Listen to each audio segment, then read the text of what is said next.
선미예수님, 교회 여러분 안녕하십니까? 오늘은 제 24과 생명사랑에 대한 교리 수업을 진행하도록 하겠습니다. 시작 기도로 주님의 기도 함께 하겠습니다. 성부와 성자와 성령의 이름으로 아멘. 하늘에 계신 우리 아버지, 아버지의 이름이 거룩히 빛나시며 아버지의 나라가 오시며 아버지의 뜻이 하늘에서와 같이 땅에서도 이루어지소서.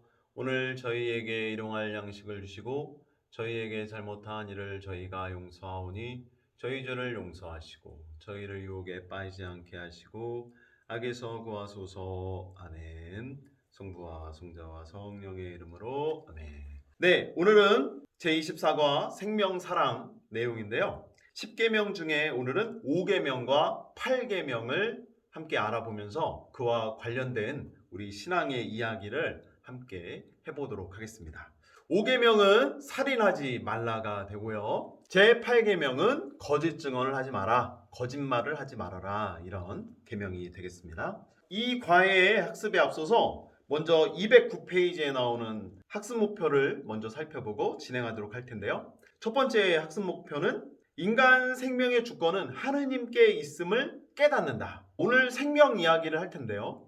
그 생명은 즉 하느님께 온전히 맡겨져 있다는 겁니다. 생명의 주관자이시고 또 생명 그 자체이시고, 그래서 우리에게 생명을 부여해 주신 하느님 안에 그 주권이 있는 것이지, 우리가 나의 생명이라 할지라도 내 마음대로 어떻게 해서는 안 된다라는 이야기들을 오늘도 하게 될 겁니다. 두 번째, 생명과 자연의 파괴와 비인간적 과학 실험은 창조 질서를 거스르는 행위임을 안다, 이런 겁니다. 생명뿐만 아니라 우리가 살아가고 있는 이 지구, 자연 환경, 또 우리들이 살아가는 이 삶의 터전들 안에 우리 인간들의 어떤 잘못과 부족함이 빚어낸 참으로 비극적이고 안타까운 어떤 결과물들이 참으로 많지요. 과학의 발전과 또 수없이 많은 놀라운 사실들의 발견을 통하여 우리는 굉장히 최첨단 시대를, 그리고 문명이 굉장히 비약적으로 발전한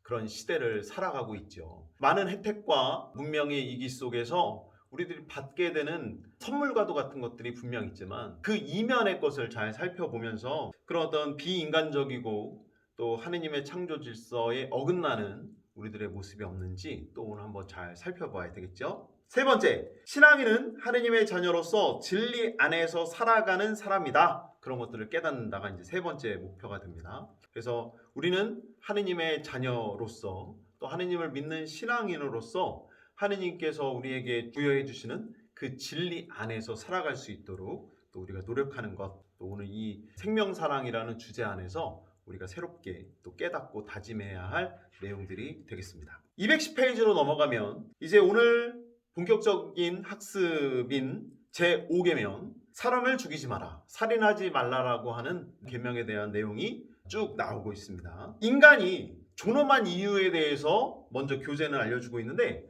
우리 인간이 존엄한 이유는 다들 아시다시피 우리 모두가 하느님의 모습대로 창조되었기 때문이죠. 창세기에 나오듯이 하느님은 당신의 모습대로 우리를 지어주셨고, 그리고 그렇게 지어내신 우리에게 당신의 숨을 불어넣어 주셨을 때 우리는 살아 움직이는 생명체가 될 수 있었죠. 하느님의 모습을 담고 살아가고 있는 우리가, 게다가 하느님의 숨을 쉬고 있는 우리가 이 생명을 간직하였기 때문에 생명을 간직한 우리 모든 인간은 그만큼 하느님의 품위를 지닌 고귀한 인격체라는 사실, 우리는 분명 기억하고 있어야 되겠죠. 하지만 그러한 고귀한 생명을 지니고 있는 우리 인간이 또 다른 인간을 파괴하고 그 생명을 위협하고 심지어 그 생명을 앗아가는 행위를 저지르게 된다면 그것은 생명의 주관자이신 하느님 뜻에 분명 어긋나는 것이 되고 곧 하느님을 없애는 것과 같은 측면에서 우리가 바라다 볼 수가 있죠. 그래서 인간의 생명을 해치는 것은 하느님의 창조 목적에 어긋나는 행위이므로 그 어떠한 생명 파괴의 행위도 우리 안에서는 있어서는 안 된다. 그래서 우리가 해야 할 것은 바로 하느님의 모습을 지니고 있는 우리 모든 인간들이 서로서로를 아끼고 보호하고 또 그 고귀한 모습들을 잘 유지해 주는 것, 이것이 필요한 것이 되겠죠. 그리고 하느님께로부터 받은 생명을 잘 간직하고 또 지켜줄 수 있는 모습들, 이런 것들이 우리에게 필요하다는 겁니다. 그래서 211페이지에 보면 고의적인 살인에 대한 이야기가 나오고 있죠. 고의적인 살인, 의도를 갖고 사람을 죽이는 겁니다. 굉장히 미워하고 때로는 저주를 하면서 내가 내 마음속에 정말 그 인간만 없으면 좋겠다 라는 생각을 하는 경우들이 생길 수가 있겠죠.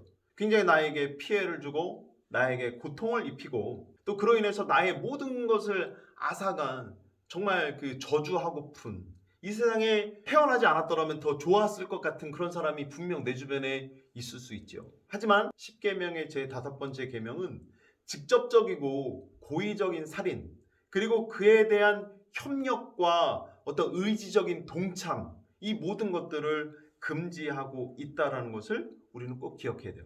사람이 사람을 죽이는 끔찍한 일은 절대로 일어나서는 안 되죠. 만일 내가 누군가를 살해하고 마음대로 그 사람의 목숨을 해한다면 그것은 곧 누군가도 나의 하나뿐인 목숨을 해할 수 있다는 뜻이 되잖아요. 그죠? 그래서 남을 죽이려고 꾀하거나 죽을 위험에 놓이게 하는 행위, 그리고 그런 위험에 놓인 사람을 돕지 않는 것조차도 우리는 거부할 수 있어야 되고 피할 수 있어야 되고, 그리고 그렇게 했을 경우 사람을 죽이지 말라라고 하는 계명을 거스르는 것임을 우리는 꼭 기억해야 되겠죠. 그런데 그 밑에 정당방위라는 것이 있습니다. 정당방위는 이런 거죠. 누군가가 나의 목숨을 해하려고 했을 때 나의 목숨을 지키기 위해서 내가 정당하게 방어를 하는 거죠. 누군가가 칼을 들고 나에게 와서 나에게 찌르려고 했을 때 그냥 그 칼을 맞나요? 아니죠. 당연히 나도 어떠한 방어 태세를 갖추면서 그 생명의 위협을 받는 그런 상황을 모면하기 위해서 나도 애쓰죠. 근데 여기서 문제는 그렇게 하다가 정당방위를 하다가 오히려 내가 그 사람을 해하는 경우도 생길 수 있는데, 교재에 의하면 자신의 생명을 지키고자 공격자에게 치명적인 해를 입혔다 하더라도 그것은 살인죄를 짓는 것이 아니다 라고 말하고 있어요. 그렇다고 해서 정당방위라는 명목으로 불필요하고 굉장히 과잉 대응을 하면서 나를 공격하는 누군가에게 피해를 줬어도 안 되는 거지만, 스스로 자기를 지키고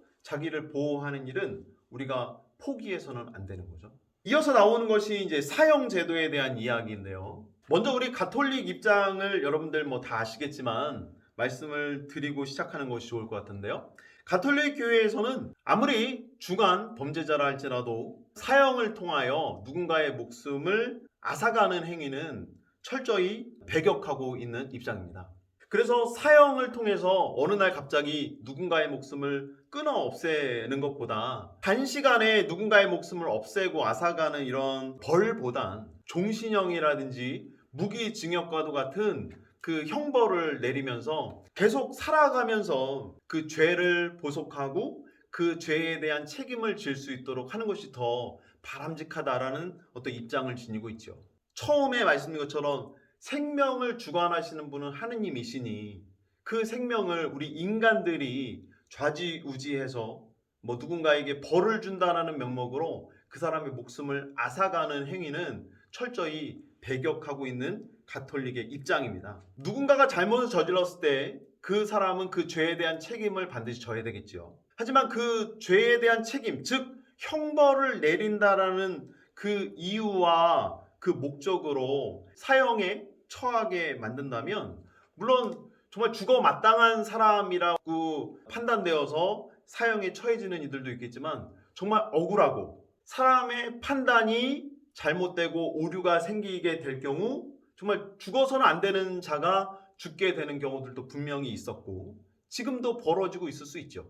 그러므로 사형제도는 어떤 인간의 판단이 오류를 범할 수 있고 우리 인간의 어떤 극심한 미움의 어떤 분출과 표출이 되기도 할 것이기 때문에 교회는 분명 이 사형제도에 대해서 굉장히 신중하게 여기고 있고, 그리고 그러한 사형제도의 폐지를 위해서 목소리를 높이고 있습니다. 여러분들의 생각은 어떠실지요? 분명 이 사형제도는 오늘날에도 존재하고 있는 제도이지만 인간의 목숨을 강제로 앗아가는 행위, 이런 것들은 진정 그리스도교의 윤리와 어긋난다는 것을 여러분들이 꼭 기억하시기 바라겠고요. 다음으로 낙태에 대한 이야기가 나오고 있습니다. 우리 인간의 생명은 언제부터 시작되고 출발하는 것인가? 모든 사람들이 정말 이구동성으로 이야기하는 것은 바로 수태되는 순간이다라는 거죠. 어머니 태중에 잉태되는 순간부터 사람의 생명은 시작된다. 그래서 우리가 나이를 계산했을 때도 태어나는 아이는 태어나자마자 1살이잖아요. 그죠? 어머니 뱃속에서부터 살아왔던 그 1년 가까이 되는 시간이 있었기에 세상에 나오면 1살입니다. 그런 것처럼 인간은 잉태되는 순간부터 그 생명의 보호를 받아야 되고 그 생명은 소중히 지켜져야 되죠. 하지만 문제는 그 여성이 원하지 않는 임신을 했다거나 때로는 강제적으로 또 때로는 어떤 물리적인 폭력에 의하여 임신을 하게 됐을 경우 원치 않은 생명을 없애려고 하는 시도를 하게 되죠. 그것을 가리켜서 낙태 혹은 인공유산 기타 등등의 명칭으로 불려지고 있습니다만 이러한 행위는 엄밀히 말했을 때 살인하지 말라라고 하는 5계명을 어기는 것이 되고 명백한 살인 행위가 된다라고 교재는 분명하게 말하고 있습니다. 그래서 의도적으로 시행되는 직접적인 낙태도 안 되고 그 낙태에 협력하거나 동의하거나 그것에 협조하는 행위조차도 철저히 금해야 한다라는 것. 만약에 그렇게 했을 때 그것은 중대한 죄에 해당한다라는 것을 교재는 우리에게 알려주고 있습니다. 또한 예전 같은 경우 이런 일이 참 많았죠. 남아선호 사상 때문에 아이를 가졌는데 딸이다. 그러면 또 딸을 낳느냐. 그래서 막 이럴 경우 인공유산을 하는 경우들이 참 많았었죠. 게다가 그릇된 성문화로 인하여 그리고 인간의 성을 매매하는 이런 일들로 인해서 진정 원치 않는 임신을 하게 되는 여성들이 참으로 많았었죠. 그래서 낙태가 산부인과에서 공공연하게 막 이루어지는 경우들도 참 많았고 그러다 보니 사람의 목숨을 너무 함부로 또 소홀히 다룬다라는 문제들이 너무 많이 생겼죠. 그래서 어떤 생명을 소중히 여기는 차원에서 정말 낙태를 반대하고 생명 수호에 앞장서고 있는 우리 가톨릭 교회의 입장도 여러분들이 잘 한번 여기서 바라보실 수 있어야 되겠죠. 또 최근에는 가족계획이라는 명목으로 불임 수술을 하거나 인공적인 피임을 하는 그런 부부들이 많다고 그러죠. 이것은 하느님의 창조 질서에 어긋나는 행위가 된다는 것을 또 여러분들이 잘 기억하셨으면 좋겠습니다. 아주 공공연한 사실 몇 가지를 말씀을 드릴게요. 산하 제한의 이유로 인해서 남자들은 예전에 예비군 훈련을 가거나 이랬을 때 정관 수술을 하게 되면 앞으로의 예비군 훈련을 아예 면제해주는 경우들이 참 많았었죠. 게다가 여성들이 임신을 방지하기 위해서 몸에다가 기구를 삽입하는 등 이러한 어떤 행위들을 통해서 인공적으로 피임, 즉 아이를 갖지 않으려고 하는 경우들이 참 많죠. 물론 가족 계획은 각 가정마다 슬기롭게 또 지혜롭게 잘 처신하면서 이렇게 하셔야 되겠지만 그것이 굉장히 의도적으로 이루어지는 행위라면 게다가 나의 몸에 해를 가하는 행위로 이루어지게 된다면 그것은 분명 주의하고 조심하시고 그래서 피해야 할 행동이라는 것을 여러분들이 꼭 기억하셨으면 좋겠습니다. 하지만 그런 어떤 가족 계획의 일환으로 이렇게 임신을 하지 않으려고 노력하는 것은 책임 있는 행동이다 라고 이야기를 하고 있어요. 그래서 부부가 원만한 가정생활이나 건강상의 문제로 그리고 그 아이를 낳았을 때 부양할 능력이 좀 부족하다 한다면 그러한 모든 것에 맞추어서 자녀의 수를 결정할 수는 있겠죠. 그것은 분명 책임 있고 지혜로운 행동이 된다라는 겁니다. 그래서 교회 안에서는 자연적인 가족 계획을 인정하면서 두 가지의 활용 가능한 방안들을 제시해주고 있지요. 하나는 자연주기법 그리고 또 하나는 점액관찰법이라고 하는데 이러한 가족계획 방법을 잘 활용해서 가족계획을 세우는 것 그리고 원치 않은 임신을 사전에 예방하는 것 그리고 생명의 파괴를 위한 어떤 낙태와도 같은 행위를 철저히 배격할 수 있도록 우리를 이끌고 있습니다. 가톨릭 교회에서 가족계획의 방법으로 제시하는 자연주기법과 점액관찰법이 뭔가 여러분들에게 좀 설명을 드려야 될 것 같아요. 다음으로 언급되고 있는 것은 안락사와 관련된 문제입니다. 안락사, 극심한 고통에 처해 있는 이들이, 그리고 치료를 해도 호전될 기미가 보이지 않는 이들이 스스로 자신의 목숨을 이제 정지하고픈 마음을 갖게 되는 경우들이 있죠. 치료 과정이 끔찍스럽게 고통스럽고 치료해봤자 호전될 기미가 전혀 없는데 계속 치료비만 나가게 되고, 그래서 가정 경제 형편에도 굉장히 안 좋은 영향을 미치게 될 때 이제 그만 세상을 하직할랍니다 하면서 스스로 목숨을 버리는 경우들이 있죠. 물론 자살과는 좀 다른 개념이 되긴 하겠지만 이 안락사도 어느 부분에 있어서는 좀 자살과도 연관된 문제가 있기 때문에 굉장히 판단하는 것에 신중해야 하고 우리도 오해하지 않도록 해야 되겠죠. 오늘날 이 안락사는 존엄사라는 이름으로 불리우고 있기도 해요. 어떤 온몸에 막 호수를 꽂고 있거나 또 팔에 링거 줄이 막 여러 개 달려서 마지막까지 좀 연명 치료하면서 그렇게 삶을 이어가는 것은 무의미하고 품위 있게 죽는, 어떤 존엄하게 죽는 이런 모습과 동떨어져 있기 때문에 품위 있는 죽음을 원하고 선택하는 존엄사의 이야기들과 더불어서 이 안락사는 거론이 되고 있는 문제이지요. 우리나라에서는 아직도 불법입니다. 근데 2018년 2월부터 부분적으로 합법적인 절차를 밟고 있는 경우도 있다고 해요. 그런데 이러한 경우는 말기 상태, 아주 중병에 걸려서 이제 막 호수를 빼면 숨을 거두시게 되는 그런 생의 끝자락에 와 있는 이들에게 적인 절차를 잘 거치면 이 안락사가 허용이 된다, 이런 내용이지만 이것도 굉장히 좀 가톨릭에서는 조심스러운 입장이죠. 그 병도 이런 겁니다. 암, 에이즈, 만성 폐질환과도 같이 그 환자가 굉장히 견디기 힘들고 어려운 시간을 살아가야 한다면 그런 것들을 좀 스스로 선택하고 이제는 정리할 수 있는 기회를 줘야 되지 않나. 그 생명을 멈출 수 있는 선택의 기회를 당사자에게 줘야 되지 않나. 이런 차원입니다.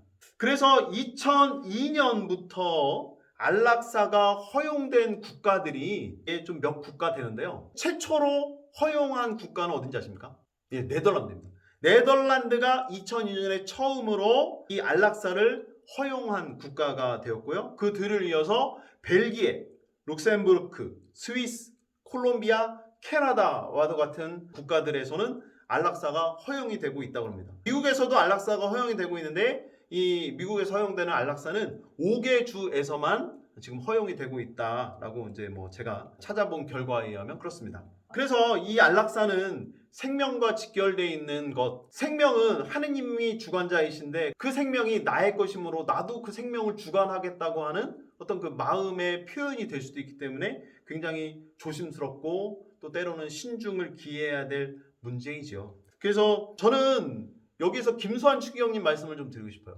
김수환 추기경님 생애 끝자락에 가서 얼마나 고통스럽고 힘드셨어요.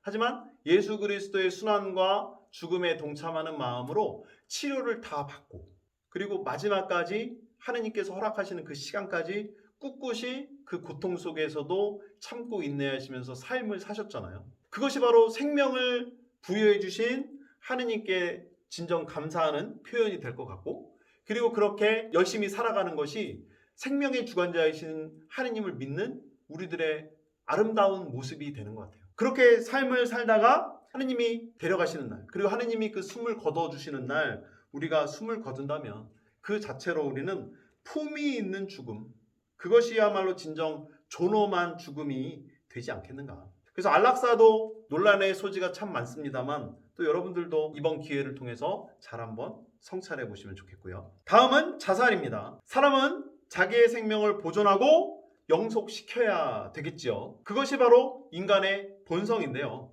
우리 정말 잘 먹고 잘 살아야 되는 거 아니겠습니까? 그리고 언제 어떻게 나의 삶이 마무리될지 모르지만 마무리되는 그날까지 내 삶을 잘 살아내야 되는 것이 우리의 본 모습이죠. 하지만 이러한 모습을 거스르는 행위, 스스로 그 생을 마감하는 행위, 이러저러한 방법으로 내 목숨을 스스로 빼앗는 행위를 우리는 자살로 이렇게 이야기를 하는데, 자살은 생명을 주신 하느님께 배격하는 행위가 되면서 동시에 나뿐만 아니라 내 주변의 많은 이웃들에게 커다란 상처를 안겨주는 행위가 되기도 해요. 제가 어떤 심리학 책에서 이 내용을 보고 깜짝 놀랐는데요. 무엇이냐면, 사람이 복수를 할 때 가장 극단적이지만 가장 크게 복수를 할 수 있는 방법이 뭔지 아세요?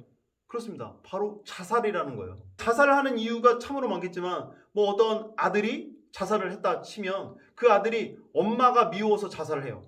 혹은 그 아버지가 미워서 어떤 딸이 자살을 해요. 이거는 엄마 아버지 가슴에 평생 비수가 되어서 남아있는 거니까. 그럼 그 죽음의 상처가 그 죽음을 유발했던 어떤 당사자에게 고스란히 전해질 테고, 그럼 그 당사자는 나 때문에 죽었다라고 하는 죄책감을 평생 갖고 살아갈 것이기 때문에, 자살하는 사람은 가장 비극적이지만 가장 끔찍하지만 그래서 가장 극악무도한 방법으로 이 자살을 복수의 방법으로 삼는다라는 거예요. 우리들이 살고 있는 이 지역 안에서도 참으로 많은 자살 사건들이 이루어지죠. 여러 가지 방법으로 스스로 목숨을 끊는 이들이 참으로 많습니다. 경제적인 어려움을 비관하여서, 혹은 누군가와의 이별의 아픔 때문에 비관하고 또 상처를 받아서, 뭐 가족들 간의 어떤 불화로 인해서, 때로는 어떤 스스로의 어떤 결함과 또 어떤 질병으로 인해서 그렇게 목숨을 끊는 경우들이 참 많은데, 그러한 생명 파괴의 어떤 행위들은 분명 우리들 안에서 없어져야 하는, 그리고 이러한 비극적인 결말을 초래하지 않도록 우리가 서로서로 관심을 갖고 협조하면서 생명 보호와 존중에 앞장설 수 있도록 해야 된다는 거죠. 또한 214페이지 아래에 보시는 것처럼 어떤 음식이라든지 술, 담배, 약물을 지나치게 섭취하고 이것에 중독된 나머지 절제하지 못해서 삶을 버리는 경우들도 참 많더라. 그래서 어떤 마약과도 같은 어떤 환각성 약물들, 이로 인해서 피폐해지는, 그리고 굉장히 심각한 어떤 결과를 초래하는 일은 없어야 되겠고, 만약에 이러한 경우가 생긴다면 분명 그것은 중대한 범죄다라는 것을 기억하면서, 생명을 파괴하는 어떤 이러한 모든 모습들은 우리들 사이에서 좀 근절될 수 있도록 우리가 모두 노력해야 되겠습니다. 그리고 가끔씩 자살한 이들을 위한 어떤 장례미사라든지 뭐 기도를 원하시는 분들이 있더라고요. 근데 원천적으로는 자살한 이에 대해서는 장례미사를 드려줄 수가 없습니다. 왜냐하면 생명을 스스로 파괴하고 없앤 것이기 때문에, 하느님께 거역하는 일을 한 것이기 때문에 장례미사를 공적으로는 드려드릴 수 없죠. 하지만 저는 이런 경우가 있었어요. 너무 그 부모님이 간절히 바래서, 혹은 요즘 같은 경우 우울증이라든지 심각한 정신적인 질환으로 인해서 내가 뭐 죽으려고 했던 것이 아니지만 그냥 내가 죽음에 처해지게 되는 경우들도 분명히 있거든요. 그래서 그렇게 안타깝게 애석하게 스스로 삶을 포기한 이들을 위해서 미사를 드려드리고 기도를 해주시면 좋겠다 하는 분들을 만난 적도 있었거든요. 그래서 그러한 분들을 위해서는 당연히 배려를 해야죠. 사목적인 배려 측면에서 뭐 교재에서도 나온 것처럼 자살한 사람들을 위하여서도 기도합니다 라고 이야기를 하고 있어요.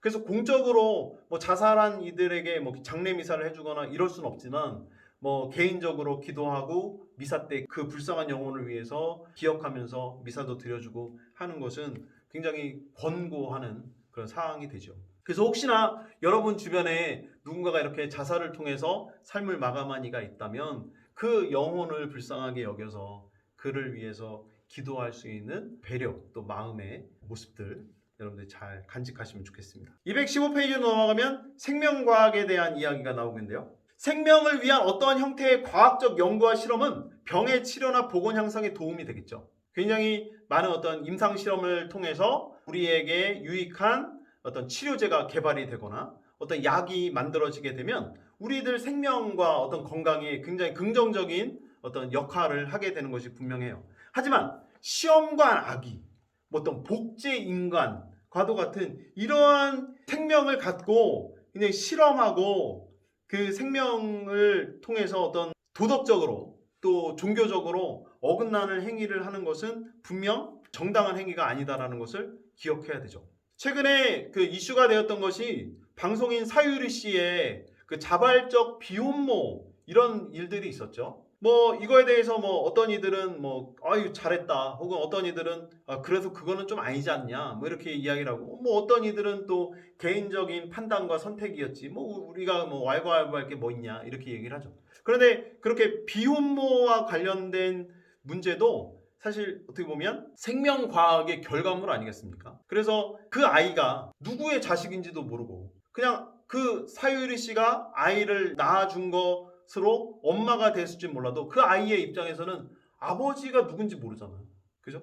이런 차원에서 건강한 가족, 건강한 부모, 이것은 성립이 되지 못하기 때문에 사실 이 다발적 비혼모 이런 것들도 우리는 좀 조심스럽게 신중하게 판단해 보아야 할 문제가 아닌가, 뭐 이런 생각을 합니다. 그리고 뭐 시간이 한참 좀 지난 일이지만 2005년도 우리 대한민국을 떠들썩하게 만들었던 아주 그 사건이 하나 있었죠. 이름하여 배아줄기세포 사건. 서울대 황우석 박사와 연관된 그 사건이 있었습니다. 그래서 당시 굉장히 많은 관심과 또 아픈 환자들에게 한 줄기 빛과도 같은 참 좋은 소식처럼 여겨졌었죠. 하지만 이것이 사기극처럼 그렇게 결론을 맺게 됐고, 그 배아줄기 세포 연구가 잘 되길 바랬던 많은 이들의 마음에 상처만을 안겨주고 끝냈던 그런 일들도 있었는데, 뭐 이러한 일이 다시는 생기지 않아야 되겠죠. 그리고 사람의 생명을 갖고 장난을 치는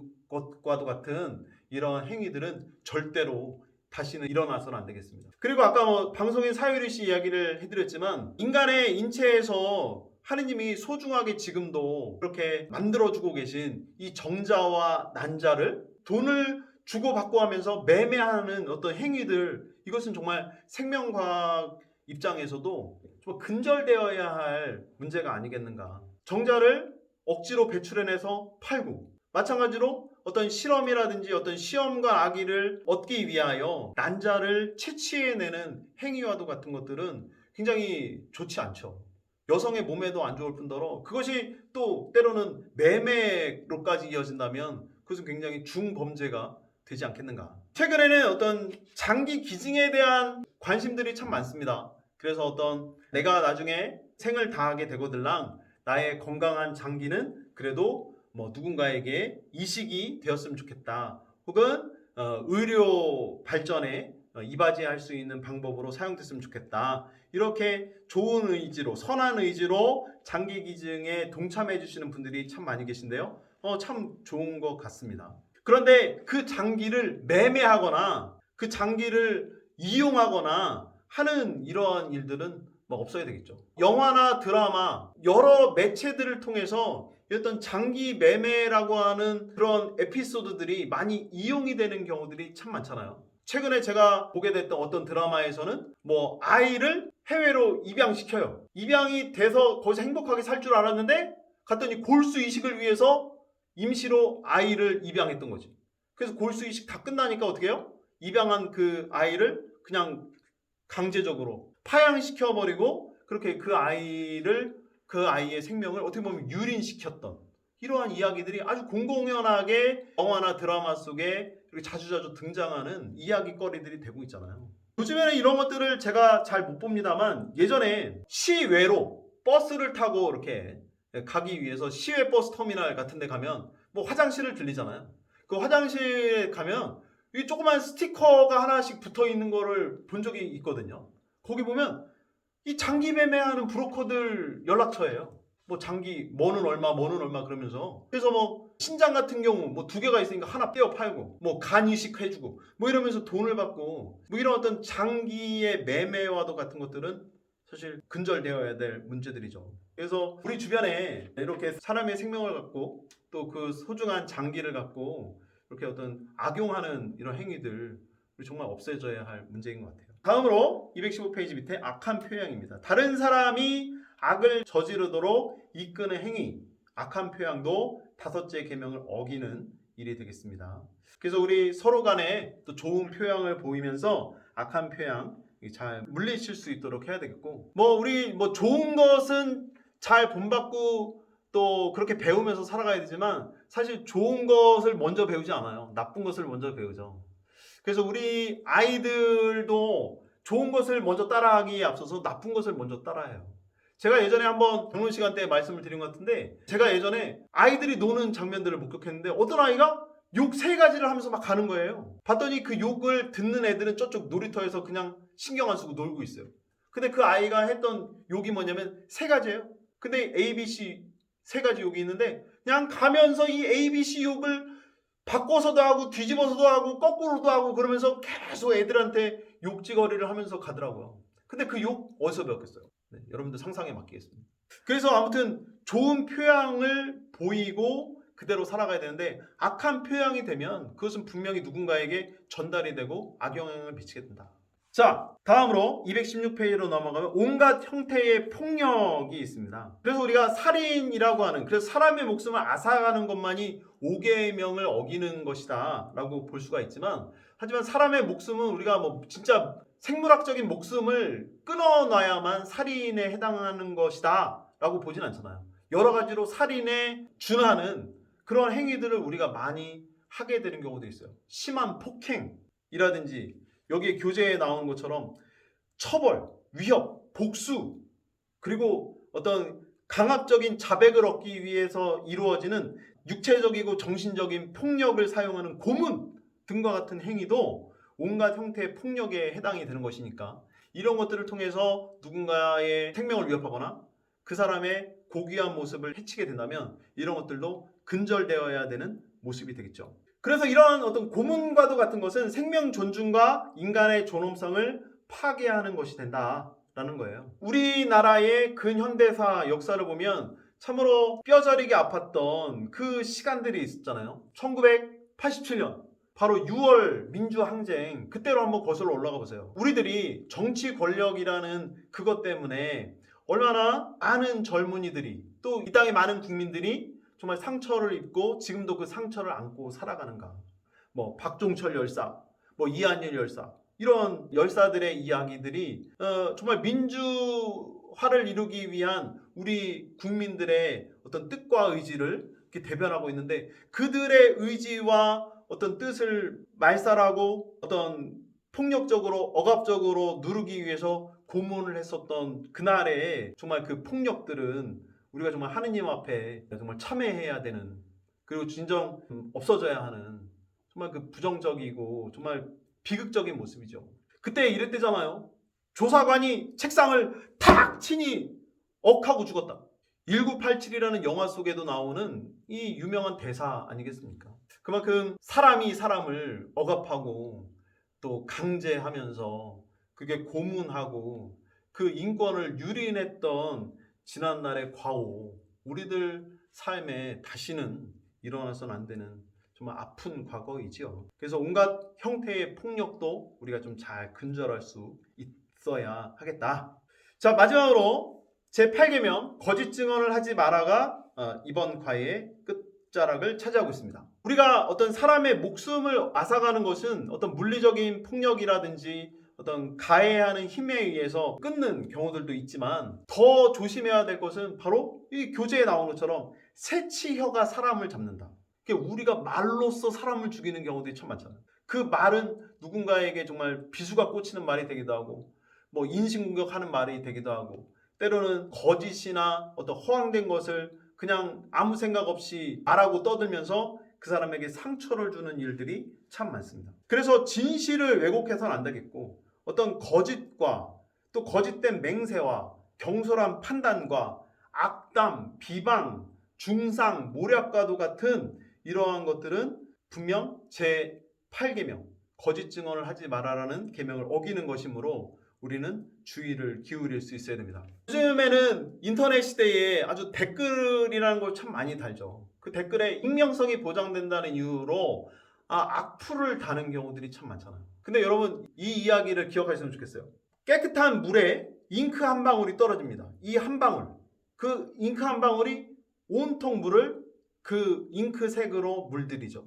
근데 한 방울이 떨어진 그 물을 다시 처음으로 돌리기 위해서는 깨끗한 물 몇 방울이 필요한지 아세요? 바로 7,000방울이 필요하대요.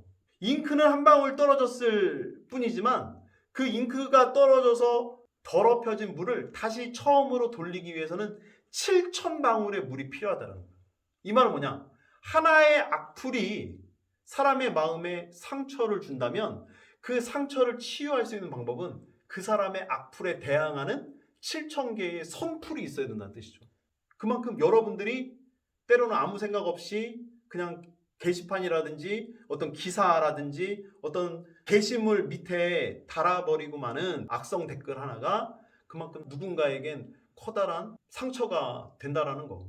그래서 어떤 거짓 증언이라든지 중상모략을 일삼는 그러한 말들은 정말 피해야 되겠고, 또 우리가 입 밖으로 내뱉은 말은 다시는 주워 담을 수 없으니 또 말을 함에 있어서도 신중을 기할 수 있는 그런 모습이 있어야 되겠죠. 대중매체는 도덕률과 인간의 정당한 권리와 존엄성을 존중해야 된다, 이런 이야기도 나오고 있는데, 요즘 다들 아시다시피 거짓 뉴스가 판을 치는 세상이다 이야기를 하지 않습니까? 그리고 정보의 홍수 시대를 살아가고 있다, 이런 이야기를 하는데, 그래서 대중매체는 그 역할과 소임을 또 잘할 수 있도록 해야 되겠고, 그러한 매체들을 접하는 우리도 잘 걸러 듣고 잘 식별해서 살펴볼 수 있는 올바른 정보, 그래서 진리 안에서 살아가는 사람이 될 수 있도록 우리 다 같이 노력하셨으면 좋겠습니다. 이렇게 오늘은 제24과 생명사랑에 대한 이야기를 통해서 제5계명과 8계명에 대해서 알아보고 그와 연관된 이야기들을 함께 나누었습니다. 또 오늘 강의해드렸던 거 잘 한번 살펴보시고요. 또 여러분들 삶에 많은 도움이 되셨으면 좋겠습니다. 그럼 다음 시간에 또 뵙겠습니다. 마친 기도 영광송 바치겠습니다. 성부와 성자와 성령의 이름으로 아멘. 영광이 성부와 성자 성령께 처음과 같이 장상 영원히 아멘. 성부와 성자와 성령의 이름으로 아멘. 여러분 감사합니다. 다음 시간에 만나요.